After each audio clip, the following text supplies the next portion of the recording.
안녕하십니까 여러분. 기독교가 직면한 12가지 문제. 현대 교회는, 특별히 기독교는 여러 가지 문제를 만나고 있습니다. 그 가운데 하나가 다른 것이 아니라 종교 때문에 폭력이 일어나지 않는가라는 주제입니다. 제5장에 대한 내용인데요. 그래서 이런 이야기를 하죠. 만약 종교가 없다면 폭력이 일어나지 않았을 텐데, 종교가 없다면 지금도 종교 때문에 폭력과 전쟁이 일어나고 있는 것을 우리가 볼 수 있죠. 이스라엘, 하마스, 그 가운데서 우리는 어려움을 겪습니다. 이스라엘 편드는 사람도 있고 하마스를 편드는 사람도 있고 둘 다를 편드는 사람도 있고 둘 다를 반대하는 사람도 있고, 사람마다 다 다르겠죠. 그러나 우리에게 주어진 문제가 없어지지는 않습니다. 과연 종교 때문에 폭력이 일어나고 있는데, 만약에 종교가 없다면 폭력은 일어나지 않지 않겠는가? 종교를 없애야 된다. 그 가운데 우리에게 유명한 한 사람, 철학자 버틀란드 러셀이 나는 왜 기독교인이 아닌가? 그 시대의 상황 속에서 버틀란드 러셀은 이런 주장을 했습니다. 이런 이야기를 합니다. 종교 때문에 우리는 전쟁의 근본 원인을 제거하지 못한다. 종교 때문에 우리는 죄와 벌이라는 낡고 사나운 교리 대신에 과학 협력의 윤리를 가르치지 못한다. 전쟁이 하나님의 심판, 죄와 벌, 이런 주장이 성경에도 나와 있죠. 그래서 그런 것 때문에 실제로는 전쟁, 폭력, 이거를 새롭게 정리하고 또 폭력 없는 세상을 만들지 못하고 있다라고 이야기를 하고 있습니다. 우리의 고민이죠. 만약 종교 때문에 전쟁이 일어나는 걸 보면서 만약에 종교가 없다면 전쟁이 일어나지 않았을까? 그래서 버틀란드 러셀은 종교, 용을 죽여야 된다. 종교를 없애야 된다라고 이야기를 하고 있다는 사실입니다. 자, 결론은 뭔가요? 폭력이 종교 자체의 문제인가요? 저자는 이렇게 말합니다. 종교가 폭력의 원인인가? 물론 그럴 수 있다. 그러나 수백만 명이 신앙에 이끌려 다른 이들을 섬기고 사랑하고 있다. 종교가 없다면, 기독교가 없다면 폭력이 더 줄어들 것이라고 생각한다면 한번 점검을 해보자 라고 이야기를 하고 있는 거죠. 종교 자체가 폭력을 잉태를 하고 있는 건가? 종교인들은 더 많은 폭력을 만들어야 되겠지만 사람들은 쉽게 거기까지 가지는 않죠. 종교 신앙인들이 더 폭력적이다, 폭력적이지 않은 쪽에 많은 이야기도 있다는 사실입니다. 다시 말하자면 종교 자체가 폭력의 원인, 유일한 원인, 종교가 없다면 이런 폭력이 사라지게 된다라고 말하기는 어렵다는 거죠. 저는 종교 자체가 폭력을 야기한다라기보다는 종교를 이용하는 사람들이 폭력적이다. 그래서 생긴 문제가 아닌가. 종교를 없앨 문제가 아니라 사람을 어떻게 없애겠어요. 그리고 종교가 있다고 해서 더 폭력적이 되느냐? 그것도 아니고요. 종교가 있다고 해서 덜 폭력적이 되는가? 또 그것도 아니고, 이런 면에서 참 어려움을 가지고 있는 문제라고 볼 수가 있습니다. 만약 누군가가 종교 때문에 더 폭력이 일어나지 않는가라고 말할 때, 그러면 폭력이 일어나는 것이 다른 부분은 뭐가 있지 않는가? 사람 때문에 생긴 문제이기 때문에 그가 종교이든지 철학이든지 과학이든지, 그래서 이 책에서는 종교 때문에 폭력이 일어나는 것도 있고 철학 때문에 폭력이 일어나기도 하고 과학 때문에 폭력이 일어나고, 그러므로 그 원인이 종교, 철학, 과학, 물론 그럴 수 있는 여지도 없지 않아 있지만 그것이 큰 원인이 되는 것은 아니다라고 이야기를 하고 있습니다. 자, 우리가 먼저 이 없애야 될 용에 대한 이야기를 하면서 여러분 자주 등장하는 당황스러운 질문은 십자가 원정을 이야기를 합니다. 그래서 내가 십자가 원정 그걸 보고서 기독교인이 될 수가 없다라고 이야기를 하죠. 우리나라 농객 가운데 유시민 작가가 그런 생각들, 종교, 이거 이렇게 회의적인 생각을 하고 있는 것을 피력한 것을 볼 수 있습니다. 조지 부시도 십자군 원정이다, 대테러 전쟁이다, 9.11 테러가 일어났을 때 그렇게 십자군에 대한 이야기를 했습니다. 그런데 십자군 전쟁에 대해서는 좀 더 정확하게 이해를 해야 될 것이 기독교에 대한 문제라기보다는 저자는 십자군 원정이 서방 기독교인의 평화를 위협하고 평화를 깨버렸고 자기의 신앙을 강요했던 동방 무슬림에 대한 그런 반격이었다라고 조금의 이해를 할 것을 이야기를 하고 있습니다. 사실 무슬림이 확장되어 있던 엄청난 시대가 도래한 적이 있었죠. 팔레스타인, 시리아, 이집트, 북아프리카가 기독교 국가였거든요. 그런데 북아프리카 스페인을 8세기에 이슬람 무슬림이 점령을 하고요. 11세기가 되어서서 서아시아, 지금의 터키를 셀주크, 트르크가 정복하고 막강한 힘을 발휘하고 있어서, 그리고 예루살렘 그 이제는 순례자들이 자유롭게 다닐 수가 있었는데, 여러분 예루살렘 총대 주교가 납치되고 성지 순례가 방해되어지고, 그래서 결국은 동방 기독교인들이 도움을 요청하자 1095년에 교황 우르바노 2세가 결국은 1차 십자군 전쟁, 그래서 예루살렘을 함락하고, 근데 가혹했어요. 그 다음 전쟁에 있어서 여자 아이들 수만 명이 죽임을 당한 어려운 일들을 만나게 되는 것이죠. 그렇다고 해서 십자군 원정에 대한 그런 약간의 그 오해를 풀어줄 수 있다 하지만, 어쨌거나 이슬람이라는 종교, 기독교라는 종교가 결국은 종교가 폭력을 서로 이야기한 것이 아닌가. 만약에 이슬람이라는 종교가 없었다면, 만약에 기독교라는 종교가 없었다면 이런 폭력, 십자군 원정 자체가 있지 않았겠는가. 가설은 또 어느 정도 납득이 되기도 한다는 사실입니다. 자, 어떻게 하면 좋을까요? 자, 십자군 전쟁을 지나가서 우리가 또 기억하고 또 기억해야 될 척의 저자는 이슬람, 그리고 기독교를 지나서 불교라는 종교는 폭력을 야기한 것이 없는가. 그리고 실제로 어떤 이야기를 들었어요. 불교는 평화의 종교다. 기독교나 이슬람처럼 그렇게 폭력적이지 않다. 역사적으로 불교는 평화를 추구했고, 불교가 있는 국가에서, 불교를 가지고 있는 나라에서는 평화가 항상 있었고 폭력이 있다라는 이야기를 제가 들은 기억이 있습니다. 그래서 우리 기억에도 십자군 원정처럼 이슬람의 지금의 전쟁처럼 그런 것이 좀 많이 없는 것이 불교인 것은 또 어느 정도 맞을 것 같기도 해요. 그러나 또 반드시 불교가 국가가 폭력이 없었다라고 말하기는 어렵습니다. 이 책에서 어떤 이야기를 하고 있느냐, 이런 이야기를 하고 있습니다. 불교도가 다수파인 미얀마에서 로힝야족 무슬림을 대상으로 자행된 폭력, 우리가 미얀마에서 인종 그리고 종교 간의 어려움들 이야기를 되고 있는 것을 볼 수가 있습니다. 국경 없는 의사의 추산으로 어린이 1000명, 로힝야족 9,000명이 이 공격을 당해서 대량 학살을 당했다라고 이야기를 하고 있습니다. 스리랑카 내전, 태국의 지금의 폭력 사태 계속 이야기를 하고 있고, 2차 세계대전 당시에 일본 민족주의에서 불교 단체의 전쟁 가담을 다루는 학술 문화가 증거가 있다라고 이야기를 하고 있습니다. 불교가 우리가 가지고 있는 기본적인 어떤 선에서 십자군 전쟁 같은 지금의 무슬림 같은 폭력적인 것이 많이 드러나지 않는다고 해서 그렇다고 불교가 폭력이 없었는가, 그것도 아니라는 사실을 보게 되죠. 그리고 일본에서도 신도 불교 정부가 기독교인 수만 명을 처참하게 처형했다는 그런 순교 이야기는 우리가 어느 정도 알고 있다는 사실입니다.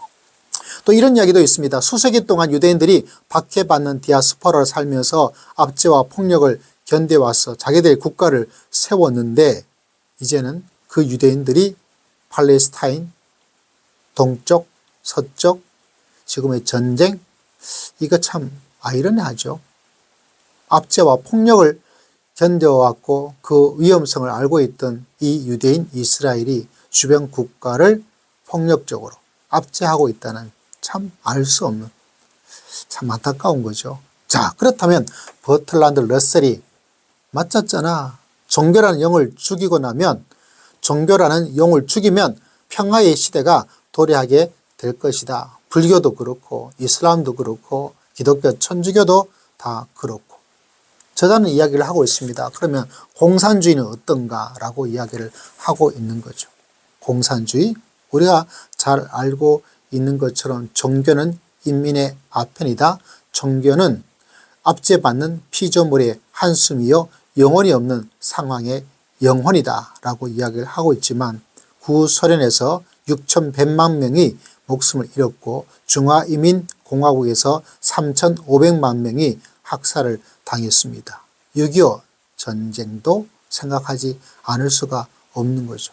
공산주의로 말미암아서 얼마나 많은 폭력이 야기되었는가. 그거는 뭐 한국 사람으로서 정말 잘 알지 않을 수가 없다는 거죠.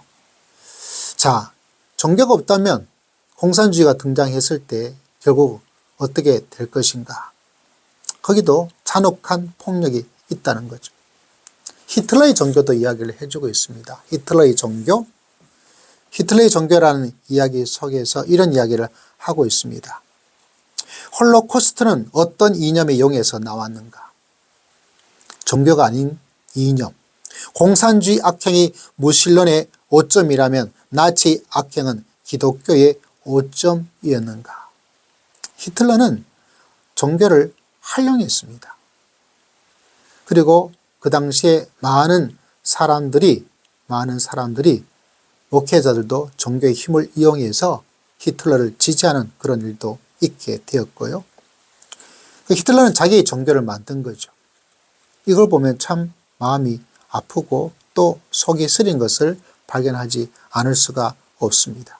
그리고 저자는 말합니다. 나치가 예수님 자리에 바로 히틀러를 놓았다라고 이야기를 합니다. 히틀러에 대한 경배와 다름없는 이야기가, 이런 이야기가 있습니다. 나의 총통이여 당신의 이름은 청년의 행복이요 나의 총통이시여 당신의 이름은 우리에게 영생입니다. 이게 히틀러의 종교예요. 기독교가 아닌 히틀러의 종교 되니까 결국 그 엄청난 세계대전이 일어나서 수많은 사람이 죽고 집단 수용소에서 사람이 죽고 엄청난 일들이 일어나게 된 것을 볼 수가 있어요. 또 이런 이야기도 합니다. 히틀러의 과학에서 가장 영향을 많이 끼쳤던 여러 사람들이 많이 있죠. 근데 이 종교 대신에 과학을 세웠습니다. 러셀에 의하자면 종교 때문에 우리는 죄와 벌이라는 낡고 사나운 교리 대신 과학 협력의 윤리를 가르치지 못한다. 강자는 지배해야 하고 약자와 짝을 지어서는 안 된다라는 적자 생존에 대한, 다시 말하자면 진화론이 등장하게 된 겁니다. 그래서 한 인종이 다른 인종보다 더 적합하고 경쟁에 우월하다라고 이야기를 했던 거죠. 이게 히틀러의 종교예요. 그래서 자기 자신의 민족, 아리안인가요? 자기 자신의 인종이 더 우월하다. 진화론이 등장하니까 히틀러를 이렇게 만들어 버렸고, 이 진화론에 입각해서 자기 민족의 우성을 알리고 전쟁이, 폭력이 일어났는데, 과연 과학이, 진화론이 이런 폭력을 만든 것이 아니었는가, 이렇게 반격을 하고 있는 거죠. 철학은 어떻습니까? 여러분, 히틀러에게 가장 영향을 미친 것은 프리드리 니체입니다. 프리드리 니체, 그는 초인을 이야기하죠. 초인. 그래서 히틀러는 이 초인에 대한 생각해서 기독교를 나약한 도덕으로 배치하고 자기 자신이 초인으로서 결국은 그 초인이었던 니체의 초인, 그리고 바로 히틀러가 이런 끔찍한 폭력을 만들었다는 사실을 우리에게 이야기합니다. 자, 저자는 이렇게 반격을 하고 있습니다. 과학은 우리에게 도덕을 제시하기 위한 것이 아니다. 과학은 화학무기와 약물을 만드는 데 도움을 주지만 그러한 무기와 약물의 사용 여부와 그 시기는 알려주지를 못한다 라고 이야기를 하고 있습니다. 종교가 없다면 이 동기, 이런 가치, 이걸 할 수가 없다는 거죠. 그건 종교만이 가지고 있는 유일한 모습 가운데 하나라는 사실입니다. 히틀러가 종교를 몰아내고 철학을 앞세우고 과학을 진화론을 니체의 철학을 앞세웠을 때 결국은 수많은 폭력이 일어났는데, 그러면 진화론이 폭력을 맞는 게 아닌가? 과학이 폭력을 야기하고 있는 것이 아닌가? 철학이 도리어 폭력을 야기한 것이 아닌가? 이렇게 대답을 할 수가 있다는 사실입니다. 자, 이제 또 하나의 이야기. 그럼 민주주의는 어떨까? 공산주의도 아니고 철학도 아니고 과학도 아니라면 민주주의는 어떤가? 근데 민주주의 자체가 이야기할 때 민주주의 기원을 이야기하고 있어요. 기원전 5세기 아테네에서 이 민주주의가 등장을 했는데, 그때는 자유와 평등에 대한 보편적 권리가 없었다는 거죠. 참정권도 남자 성인에게만 주어지게 되고요. 그리고 플라톤은 어떤 생각을 했습니까? 민주주의를 반대하고 엘리트를 넘어서 권력을 공유했다라고 이야기를 하고 있다는 사실입니다. 근데 과거의 민주주의는 이렇지만 현대의 민주주의는 어떤가라고 생각을 해볼 때 이거에 대한 연구는 더 필요한 거죠. 민주주의는 덜 폭력적이었던 부분들이 없지 않아 있다. 근데 이 저자는 말하기를 이 민주주의 성장과 민주주의 전파에 기독교가 깊은 관계가 있다는 사실을 놓쳐서는 안 된다는 거죠. 종교가 폭력을 야기하지 않는가? 민주주의가 그나마 좀 폭력적인 것을 배제하게 되지만, 그런데 그 민주주의 성장과 전파에 기독교가 관여를 하고 기독교의 토양으로서 많은 것이 이루어지고 있지 않는가. 그래서 기독교가 폭력을 야기한다는 주장에 약간의 반증에 대한 이야기로서 이야기를 하고 있습니다. 근데 미국의 민주주의, 의회 민주주의, 과연 이것이 적합할까? 그렇다고 문제가 완전히 사라지게 될까? 민주주의 있는 국가에는 폭력이 없는 것일까? 민주주의 국가였던 미국이 남미 국가를 어떻게 폭력적으로 만들었는지, 민주주의 국가인데 트럼프 지지자들의 의회 난입, 과연 민주주의가 얼마나 허약할 수도 있는 것인가? 폭력을 막고 폭력이 없는 사회로 만들 수가 있는 것인가? 이런 부분에 있어서는 조금 주저가 되어집니다. 주저가. 그나마 민주주의가 좀 더 낫다라는 생각을 가지고 있지만, 그러나 그 민주주의가 얼만큼 폭력을 없애고 도리어 민주주의 이름 하에서 폭력적인 모습도 종종 등장을 하고 있고, 그리고 민주주의 역사가 그렇게 길지 않잖아요. 그러므로 민주주의 역사가 길어지게 되었을 때, 다수결에 의해서 어떤 일이 결정되었을 때 과연 폭력적이 되지 않을 수가 있을까? 이번에 하마스인가요? 가자 지구에 민주적으로 선출된 사람들이, 이걸 볼 때 참 폭력을 어떻게 할 것인가 라는 생각들을 해나갈 때 이러지도 못하고 저러지도 못하는 양면적 요소가 있음을 바라보게 됩니다.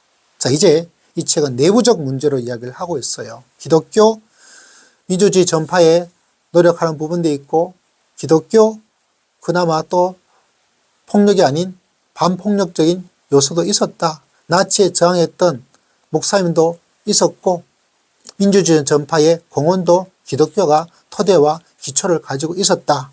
그리고 또 이야기를 하고 있습니다. 예수님께서 하신 말씀을 통해서 자신이 기독교인이라고 밝힌다고 해서 모두가 진정한 기독교라고 상정할 수가 없다는 거죠. 그들이 참된 기독교인이 아니었기 때문에 전쟁, 폭력이 일어나는 것이지, 진정한 기독교인은 그렇게 될 리가 없다라고 이야기합니다.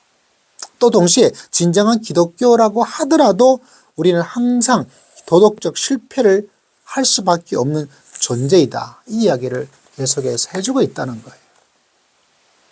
기독교 국가가 된다면, 기독교 국가라고 말한다면, 기독교인이라고 말한다면 폭력이 없는, 아니요. 도리어 말은 그렇지만 진짜 크리스찬이 아닌 사람이 대부분일 수가 있다는 거죠. 이런 면에서 내 믿음이 정말 십자가를 따르고 성경 말씀을 따르고 있는 그런 모습일까? 근데 이것도 참 어려워요. 그 기준이 뭐겠어요? 네가 참된 크리스찬이냐, 참된 크리스찬이 아니냐. 성경에서 우리 기독교인들이 도덕적 실패를 예상하라고 가르치고 있다라고 이야기를 하고 있습니다. 참 이런 면에서 종교가 폭력을 야기할 수밖에 없지 않는가. 기독교라기보다는 사람이 폭력을 야기할 수밖에 없지 않는가라는 생각을 합니다. 그러면서 이런 이야기도 하고 있어요. 독일 히틀러의 나치에 반대했던 그리고 결국 순교한 본 해퍼 목사님의 말씀이죠. 어떤 이야기까지 하고 있냐면 다른 사람에 대해서 또 기독교인들에 대해서 그리고 마지막으로는 자기 자신에게 대해까지 엄청난 환멸감에 사로잡힐 수가 있다. 환멸감. 진저리 치는 거죠. 그런데 이런 이야기를 하고 있습니다. 환멸은 기독교인의 삶의 끝이 아니다. 거기가 시작이다. 그러므로 기독교 성경을 이야기하지만 사람은 환멸을 가지는 거죠. 절망하는 거죠. 믿어도 안 되는가? 성경이 있어도 안 되는가? 기독교 국가가 되어도 안 되는가? 안 돼요. 이런 환멸을 가질 수밖에 없는데 거기서 끝, 그게 아니라 거기가 시작입니다. 사람은 사랑이 문제예요. 기독교가 문제가 아니고 성경이 문제가 아니고 결국은 성경, 크리스찬이라고 말하는 사람의 폭력을 만드는 것이죠. 폭력을 만들어요. 그래서 어떤 때는 종교를 이용해서 더 큰 폭력을 만들어서 그거를 죄로 심판으로 이야기해 나가는 엉터리 믿음도 가질 수가 있는 것이고, 근데 반드시 그렇지도 않아요. 또 종교를, 신앙을, 하나님을, 기독교를 믿기 때문에 선한 사람들, 선한 사역들을 많이 하고 있는 사람도 가지게 되는 거죠. 그래서 일면적으로 환멸감에 빠져서도 안 되고 내 자신이 정말 폭력이 없는 세상, 폭력을 거부하는 사회, 폭력 없는 삶을 살아갈 수 있도록 신앙을 통해서 믿음의 길을 걸어가는 것이 가장 중요합니다.